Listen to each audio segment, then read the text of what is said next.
All right, y'all, welcome to the Scott Horton Show.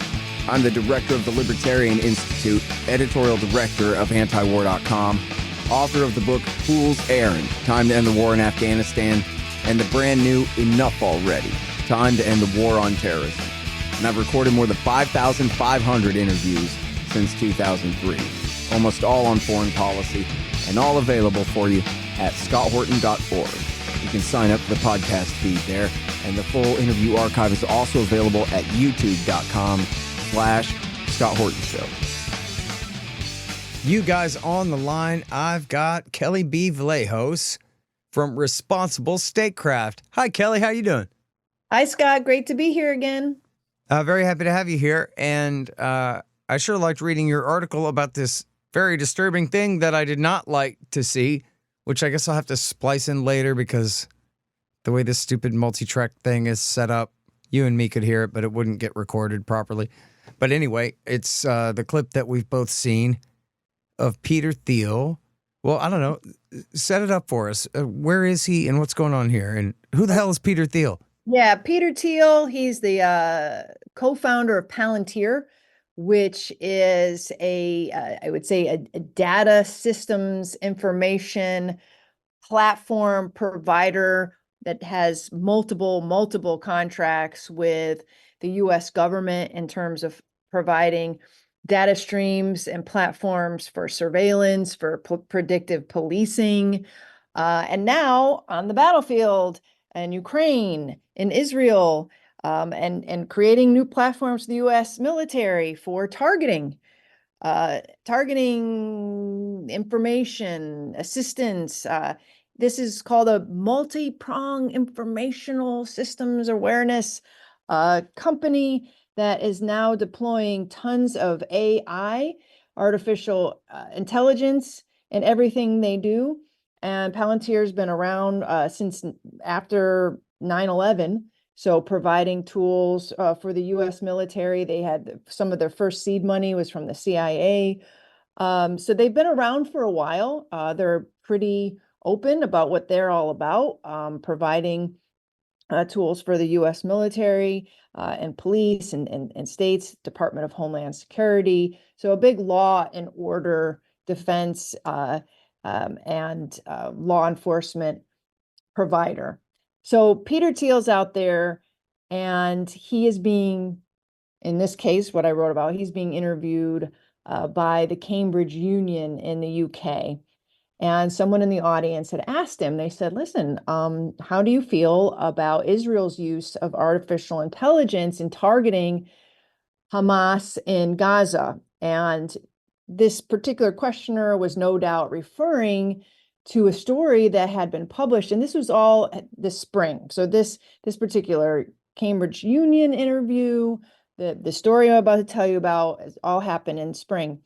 So 972, which is an Israeli magazine, had published a very intense investigation back in April about Israel's use of artificial intelligence for targeting in Gaza.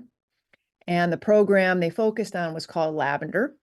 And apparently, and this is all based on sources from the IDF, apparently they had a kill list generated by this Lavender artificial intelligence of 37,000 Palestinians, and was responsible for killing scores, and we don't even know how many, suspected militants and their families, and untold numbers of innocent people who had been caught up in this kill list that was generated by artificial intelligence.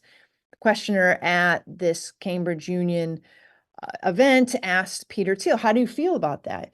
And she's asking because Peter Thiel's company, Palantir, provides a lot of these, like I just said, intelligence tools that are basically data streams of information. So military, surveillance, outfits, or whatever can sift through and target people. And he just stumbled and bumbled through his answer, stuttering. I mean, it's pretty cringe to watch and listen to before answering and saying, well, I defer to Israel on this. And my bias, he says, my bias is to defer to Israel, and I'm not going to question their methods. And if I get hooked into questioning methods and details, I'm gonna cede the point. I'm not gonna cede the point that we need to micromanage Israel and what it's doing, the Israeli military and what it's doing on a day-to-day basis. It was such a telling moment. One, that he was so flustered and didn't want to answer. And B, when he did answer, he said he deferred to Israel and wasn't going to second guess or quote unquote micromanage. Now, it's not surprising, Scott. We know that Palantir has open contracts with Israel. They were very open on their last agreement that they inked. This was reported back in January that they had already been providing quote unquote products to Israel that were in quote unquote great demand, and that they were supplying even more upgraded products to them starting in January, and specifically that it would be helping them in their war effort in Gaza. So we don't know if they have specific fingerprints on lavender, but we could pretty much guarantee that they're providing some sort of data streams to Israeli intelligence and military in their surveillance of Palestinians, if not their targeting of Palestinians. So it's not a surprise that he's saying, I'm going to defer to our client. But what I wanted to say in this article was not only to point out all of these connections between this American company and Israel, but also point out that they are supplying targeting information and platforms to Ukraine for what they're doing on the battlefield there. And three, Peter Thiel and his colleagues are very open ideologically about their support for Israel, but they're also linked in with this sort of America First community on the right. And I find that pretty much a conflict, that somebody could be America First on one side of their mouth and on the other side of the mouth saying, I defer to another country in terms of what they're doing. And I wanted to point out those contradictions as well. But this is an odious situation for those of us who care about what's going on in Gaza and seeing U.S. weapons and technology being used to kill civilians there, and B, that there are people who are on the forefront of expanding the military-industrial complex in ways that we probably would have never dreamed of, say, even 10 or 20 years ago. And he is definitely on the forefront of this. And I don't want to take too much of your time, but Palantir, basically has been called the arms dealer of the 21st century. And so there you have it in a nutshell. Yeah, it is some pretty, Skynet type stuff. This is, one of the leaders of the cutting edge of, automating war. And I love the stammering too. It's just perfect the way he says it. Because, you can only read his mind so much, but it seems as though he's about to say something and then another neuron fires and he goes, no, I can't say that. And he goes, well, I know, I'll say this. And he goes, oh, no, I can't say that. And then, of course, money. But it does speak perfectly to my junior college education in psychology there, where it's just so easy to go, well, that's somebody else's problem. Look, all I do is help them with the delivery of explosives to the target. Somebody else decides everything else, like how much explosives they have or whether to pull the trigger on that target or some other thing. So that's actually not my concern at all, Kelley. What do you want me to do? Micromanage the way they're using my actual assistance in their crime, Well, I mean, and are we surprised? I mean, Palantir is like one of so many American tech companies and venture capitalists and enterprises that are working with Israel on some level. So you're not going to get up there while the cameras are rolling and start criticizing their tactics on the battlefield. Whether or not they're using their technology, that's kind of irrelevant, because I would imagine they don't want to criticize anything. They want that money to keep rolling in. And, you know, like I said, it's not surprising what he said. It was the delivery. It was his obvious discomfort, as you mentioned. But it was also a window into these relationships and how they are not based in American interests or US interests or even humane interests or ethical, moral. This is A, transactional, and B, I think ideological. I mean, he, and especially the CEO of Palantir, Alex Karp, who's been all over news and podcasts talking about how great Israel is, how they stand with Israel. They had their Palantir had its board meeting there in January before they had signed this agreement in solidarity with Israel. So it's ideological. And I do think that there are a number of these Silicon Valley CEOs who have staked their claim. And we know this, Scott, because we've been covering this story for a while, since October 7th, that a lot of these major tech moguls, CEOs, investors are foursquare Israel, and that we're talking a lot of money and a lot of influence, but some of them are just a lot more public about it.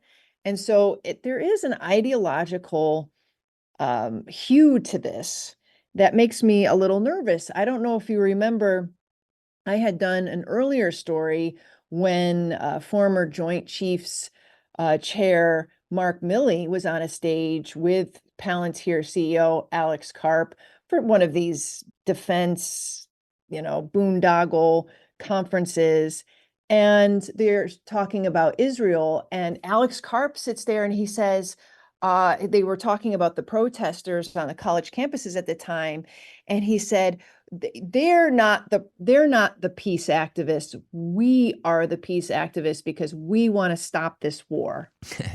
By killing all the enemies until they're vanquished. What we're doing is our tools will eventually end this war. Yeah, when Gaza is absolutely destroyed. Yeah.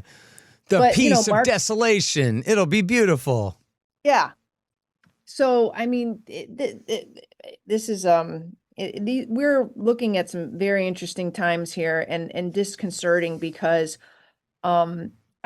just in writing the story and kind of going down the rabbit hole, I hadn't realized how much of this Palantir technology has been used over the years. I mean, there's rumors that they were supplying the surveillance and data streams for the U.S. military going after bin Laden, helping to capture bin Laden. So that's how many years ago now? And it seems to me that they're also linked to this Project 8200 in Israel, which is their super secret intelligence program. There's some really the guys who failed on October the 7th. We know them. Yeah, exactly. They're so great that October the 7th happened. But yeah, there's some creepy stuff here, and I feel like there is this nexus between the CEOs and MAGA and promoting Trump, and they get lumped in with some of this populist conservatism that in genuinely is interested in more restraint and getting out of US wars all over the world and everything. But these guys aren't their friend. These guys profit from expanding US wars abroad. Yep. And any other wars that they could possibly profit from. Mm-hmm. So I am endeavoring to kind of draw a bright line between those conservatives who authentically want to promote more restraint and bringing back troops and not getting involved in policing the world, and those conservative MAGA types who really are promoting the military industrial complex on steroids, really. is what they're doing. Yeah. Well, and the Israel lobby, I mean, you got to give them credit for their creativity. I was talking with your colleague, James Carden, earlier today about this National Conservatism Conference, Yep. which is put on by an Israeli settler. Yes. He's just astroturfing and, hypnotizing American conservatives and telling them what to think next. You don't want to be a W. Bush guy anymore? You don't want to be a Mitt Romney guy? You want to be a Trumpster? Fine. Here's what you believe. All the exact same things as George Bush and Mitt Romney. Now get out there and wave your flag and wear your red hat proud. Do what Likud has already decided for you to do. I had an interesting conversation with Phil Giraldi when the first National Conservatism Conference was held, and I'm going to screw this up, but I think it was in 2019. And we were having lunch, and he goes, this is just warmed over neocon. I don't even say he warmed over. I think he said backdoor neoconservatism. Look who's running the show. And it's Yoram Hazony. He's the one behind the Edmund Burke Foundation. And he said all that money is coming in from neocons. And I was like, yeah, and we're looking at the agenda, and it was a mix. It was a mix of some genuinely restraint-oriented conservatives, but then you had people like John Bolton, for example, was one of the speakers, and a few other notable neocons / Cold War hawks, and didn't really know what to make of it. Well, this year's was the third one that I had gone to, and it has increasingly got more hawkish, more neocon, and it's all because of this idea that Israeli nationalism is on the same sort of level of same par with American nationalism, and if you believe that American conservatives should be protecting the idea, the spirit of American nationalism, then you need to carry on that same spirit for Israel, and don't dare criticize their policies on Palestine. Should American conservatives support other nationalist movement? Does that mean American conservatives support Chinese nationalism too, then, just as a matter of principle? Right. Is that how that works? Yeah, somehow that gets lost in the conversation, Scott. So when I went there were a lot of Hindu nationalists this year, Israeli nationalists, Hungarian nationalists. I hadn't really identified any other ones, but like I'm talking about people that I saw or talked to or were on the agenda. So it's very specific to a Western conservatism, and that's why they do hold these conferences in other countries. They held one in Brussels, I believe, late last year or earlier this year, and there was a big tussle with the police because the mayor wanted to shut it down. The Europeans have a much bigger issue with nationalists there, but yeah, it's very interesting, and I didn't really appreciate the one panel that I went to on Israel, and I knew I wouldn't, but I felt like I was in a time warp. I get there and they're talking about Islamofascism. They're talking about terrorism, terrorists coming over the border. They're talking about terrorists taking over the Muslim Brotherhood, taking over the levers of power in the U.S. government. Oh, great. And so on and so forth. And I had to look around. I'm like, am I still in 2024 here?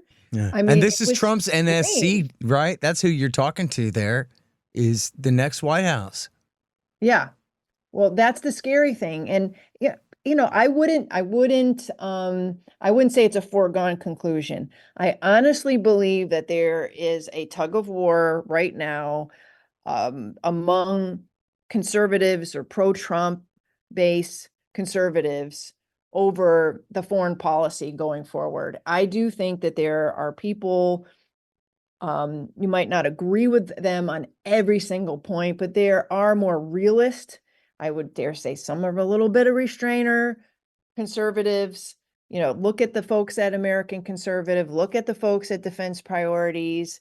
They got good heads on their shoulders. They want to push their people into a Trump administration. And then you got the wackos who are still hanging on after all these years.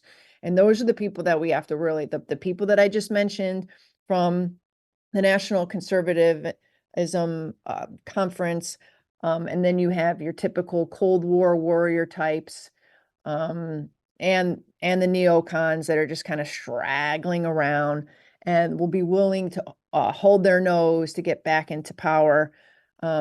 I think there is a struggle between those strains, and I will be doing my best, where I'm at, and trying to sort of highlight, those realists on the right who actually could, promote some sort of change, and continue to criticize those hangers-ons and the wolves in sheep's clothing. And that's what I see this nationalist conservative movement is, that they lost their gambit in the global war on terror. They've gone into disrepute in Washington, largely reputationally. So now neocons have latched on to this nationalist idea, and that's how they're getting in. And as the more we can expose it, the better, I believe. Yeah, absolutely right. And, it's important, like you say, that there are groups like Defense Priorities and, of course, the Quincy Institute. And, I mean, I'd like to see Dan McAdams be the National Security Advisor, if you want to be perfectly honest. But, how about Doug Bondo? He could run the NSC. He's from Cato. He used to work for Ronald Reagan. So, obviously, they're not going to hire me and a bunch of, more marginal types. But there are plenty of decent, right-leaning, libertarian and conservative and realist and restrainer types, as you say, with their credentials, who absolutely could sit in the White House, could be the Secretary of Defense, the Secretary of State. Obviously, Senator Paul would be the best choice for Secretary of State. But there are plenty of guys to fill the Trump administration. But he doesn't read the national interest. He doesn't know. He doesn't read the American Conservative. He doesn't know who these people are.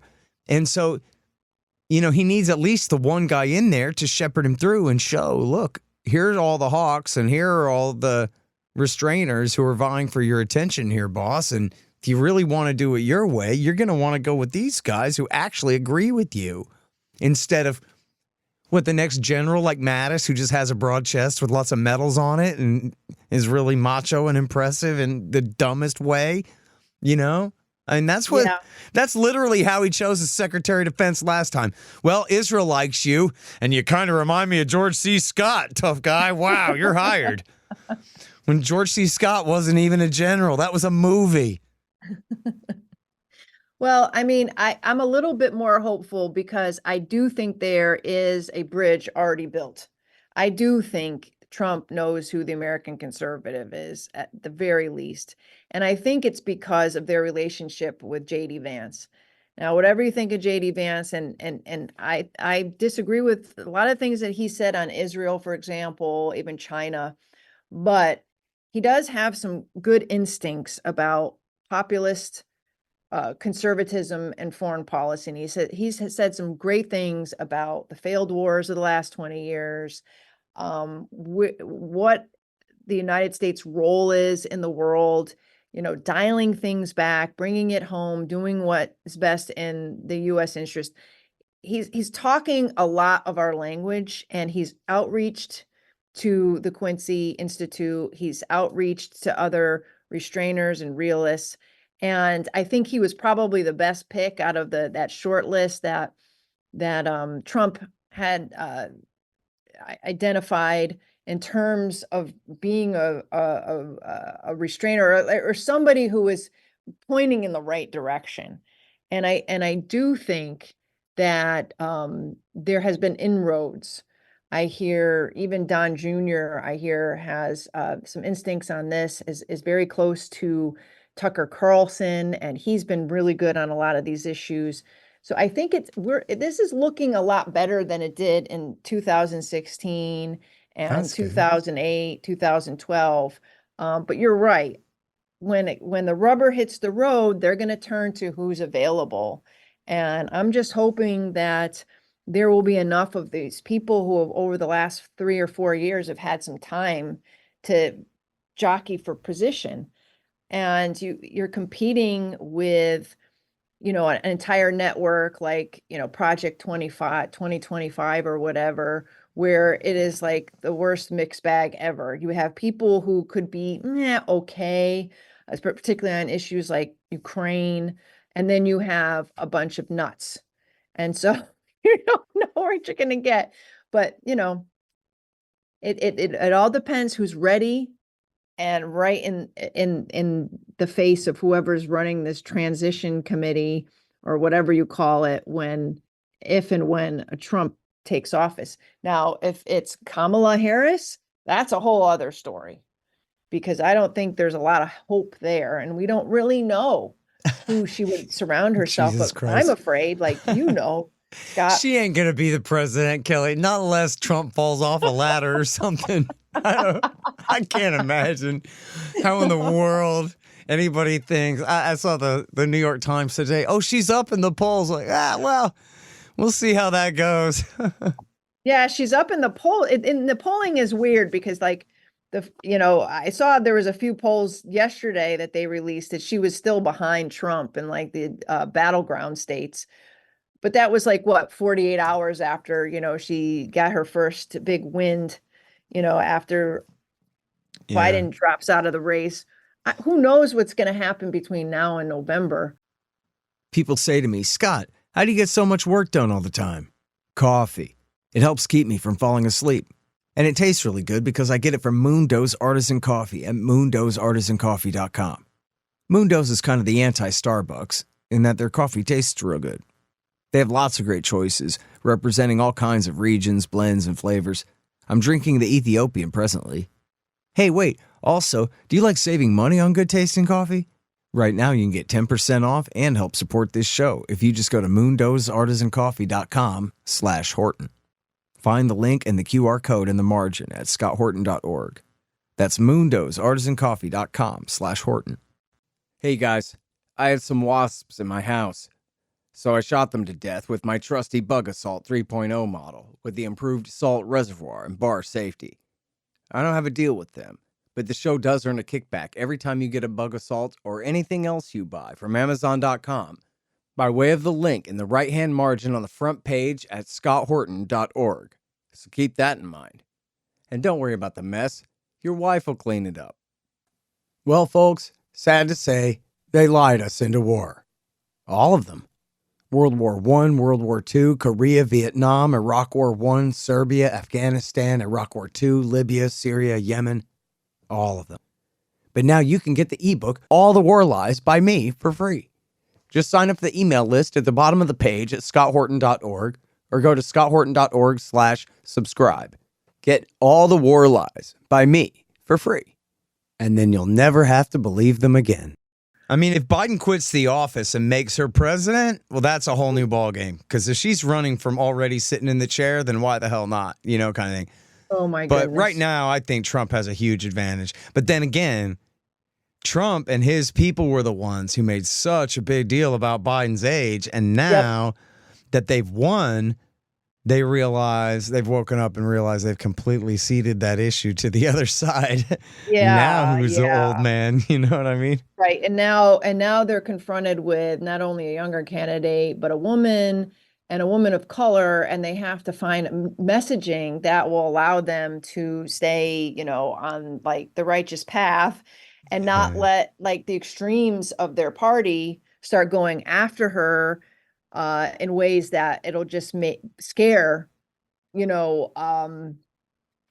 don't know if swing voters actually still exist or independents, but it will scare that sort of like middle road suburban voter who may or may not be on the Trump train yet. Yeah. So they have a lot of work to do and how they're going to define her and what the narrative's going to be. And I think Oh, that's boy. easy. I mean, mostly they should just leave her alone and just let her talk. And people That's what eventually I are just going to think. turn around and walk away because she's just a completely ridiculous phony of a person with no substance there at all. But secondly, they can just call her a big dummy and just leave all sex and gender out of it, leave race out of it, and just be like, are you kidding, this big dummy? And just leave it at that. Just, he always gives everybody a nickname. Yeah. Just name her Big Dummy Harris. Don't even worry about how to pronounce her first name. Just call her Big Dummy Harris. Look at what a big dummy this person is. And then just what? I mean, everyone will have to agree. She obviously is a big dummy in every way. You know what I mean? Just, I don't know. That's what I would do. They're gonna have to. They're gonna have to get to regroup.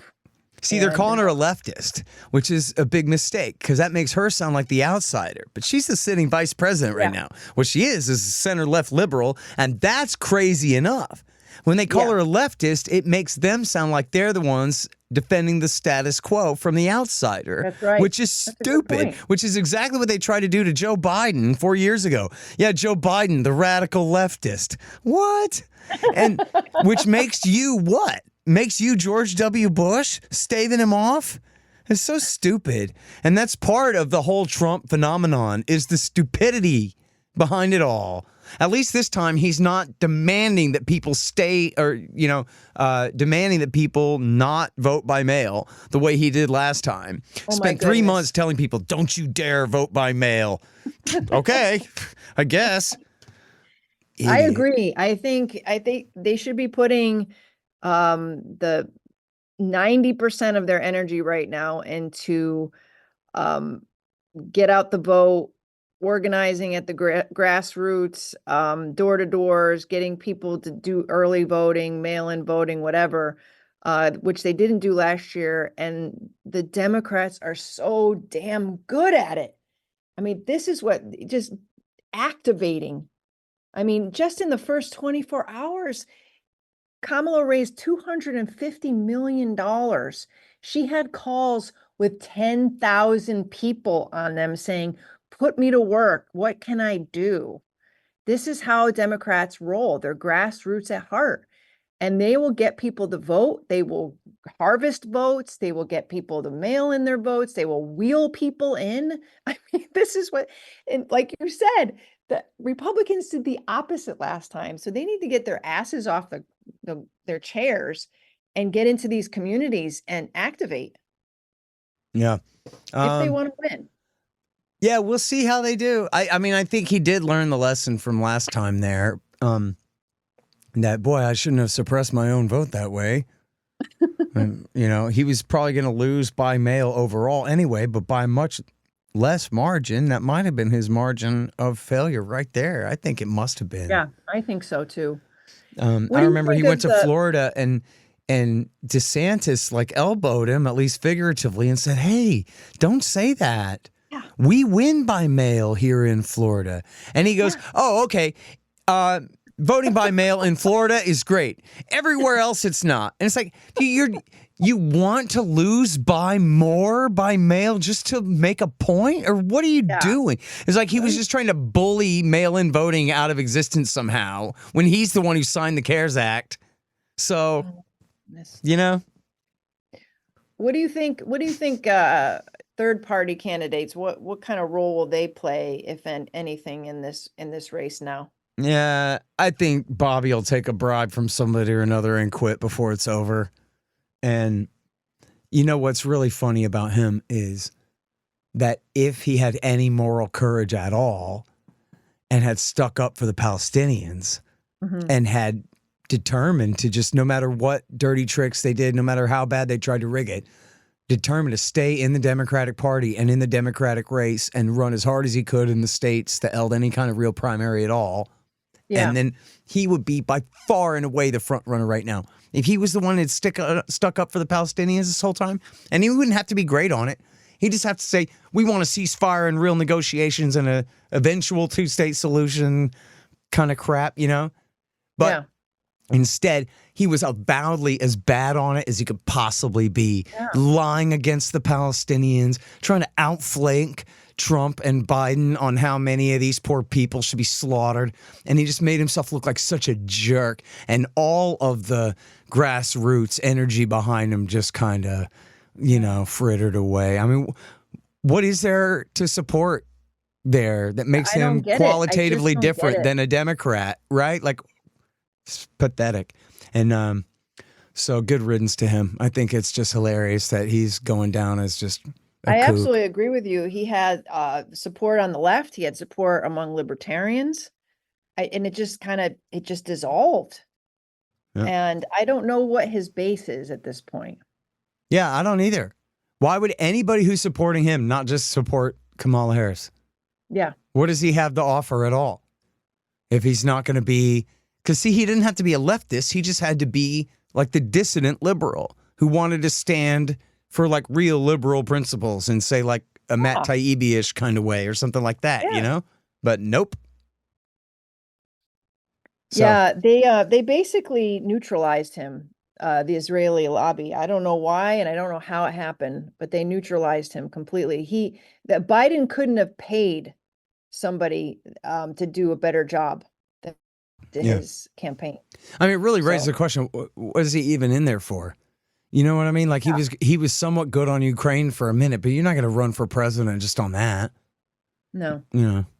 And even then, it turned out whenever anybody poked him that he actually didn't know what he was talking about. He would cite the wrong footnote for the wrong claim that he didn't quite understand anyway, and that kind of thing. Yeah, it's too bad. Yeah, what a bum. Anyway, he could have been a contender, but he's just a bum. Yeah. All right. Well, god dang. It's really a fun phenomenon. I'm glad that you really have keyed in, you and James Corden as well, have keyed into this national conservatism front, because it's so important. It reminds me of back when you were writing about the Coindinistas in the early Obama years who were, pushing to triple the Afghan war, where, I remember, to go back to one more group before that, this was reading Raimondo about the neocons at the dawn of Iraq War II, when, I was somewhat familiar with Crystal, but I didn't understand what a neocon was, who the neocons are, and I just thought the Republicans meant James Baker III. You know what I mean? I don't know. Yeah.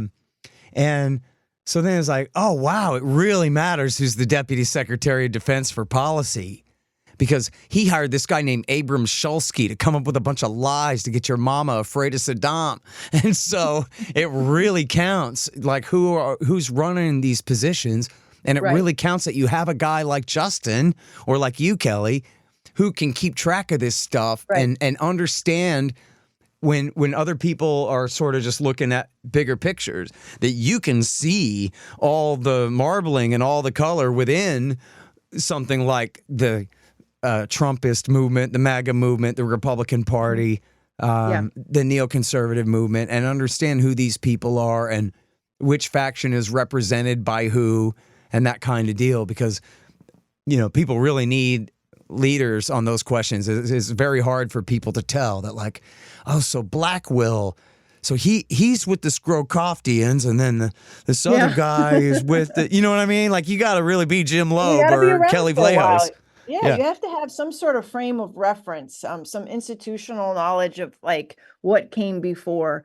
Like when I went to this Israel panel and I got like goosebumps up my arms, it was because I had been in a panel 20 years earlier at CPAC in which there was security at the door and everybody's running around with Israeli lapel pins. And there was this screed against Islam, that Islam was the religion of hate. This wasn't about terrorism. This was about the religion itself. And I said, oh my God, this is like, I'm on a time machine. And I had to write about it because I feel like that they're getting away with the same bullshit that they were back then. And they're used to speaking to the choir. They're not used to having somebody like me in the room that'll go out and write and call them out on it. Yep. And what they were doing, and they were smearing people left and right, saying that they were agents of the Muslim Brotherhood. They were agents of Hamas. And I'm not going to name names because I'm not even going to give what they said oxygen. But they were taking people who were in the current administration or maybe the last administration, last Democratic administration, and who were probably bad enough on foreign policy, and then making them nefarious in that they were being puppeteered by the Muslim Brotherhood or Hamas or Hezbollah. And I'm thinking, give me a break. I know Washington better than that. And these Palestinian organizations, whether they're connected with terrorism or not, have no influence in this town. All the influence is with the Israeli lobby, and then you have other lobbies that are pretty tough. You got the Turkish lobby, you got the Armenians and the Azerbaijanis, and the Saudi lobby. I mean, you got a lot of money slushing through this town. It is not, I mean, the amount of influence that Hamas has is like infinitesimal.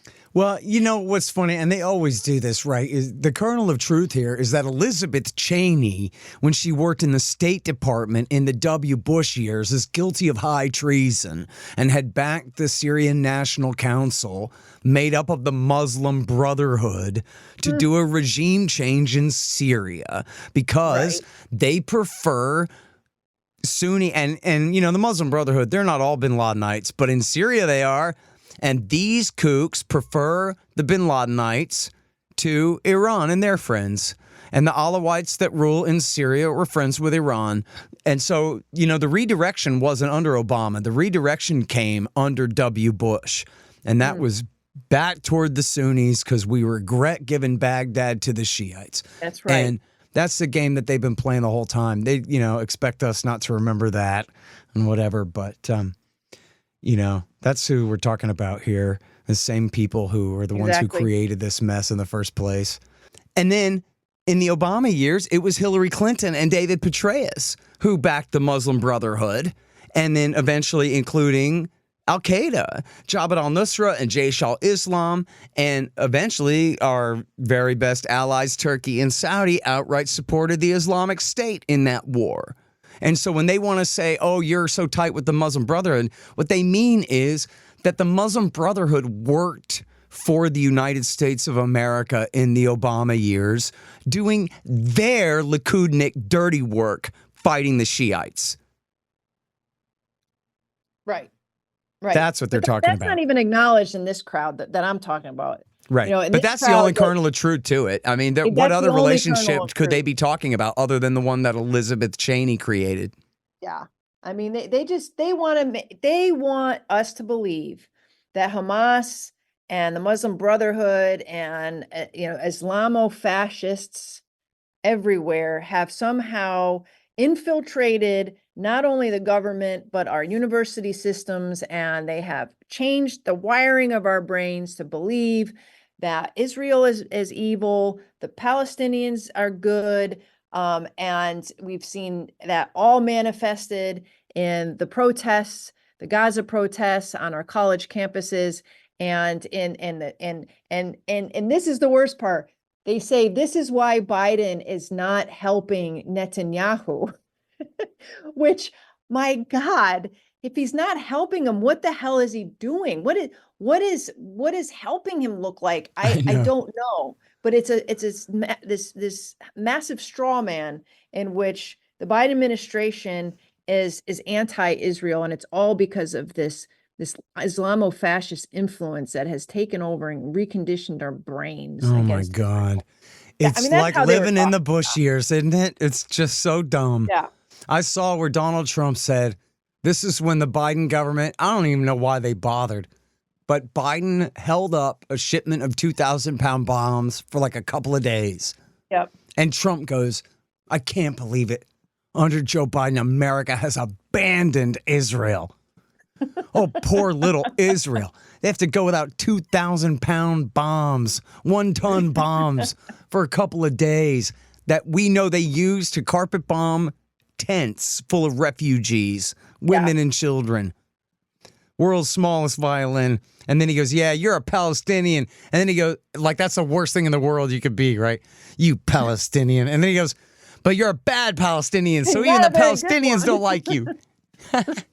It's like, what is he even talking about? But so that's the baseline for Trump's second term here. That's where we're starting. You know? Yeah. I mean, we've given them billions of dollars in weapons since October 7th, and they're still slushing in. So the whole 2,000-pound bomb pause is a canard. It's just a distraction. Meanwhile, we've given them all sorts of bombs.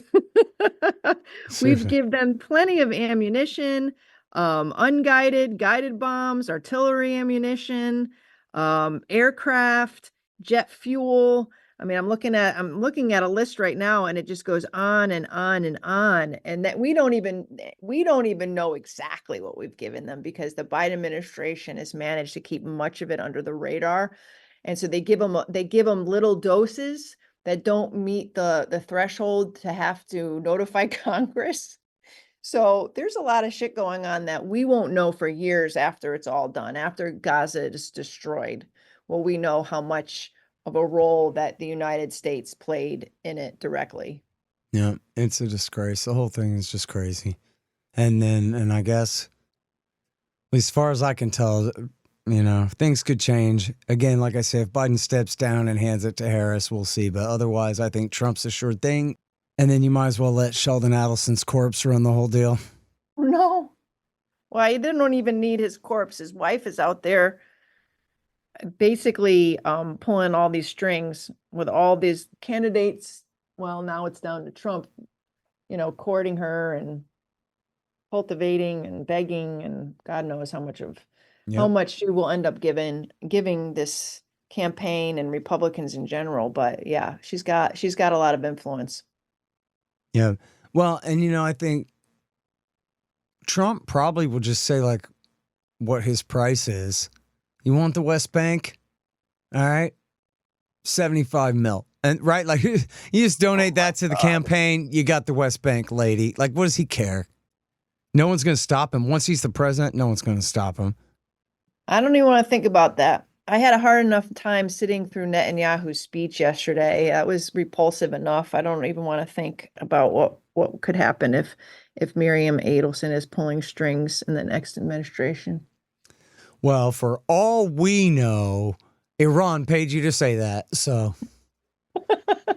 Oh yeah, I mean, Iran is definitely they're behind all the college campuses, flag burnings and all. I love that. I think that someone should frame that. I wouldn't put it on my wall, but it should be somewhere.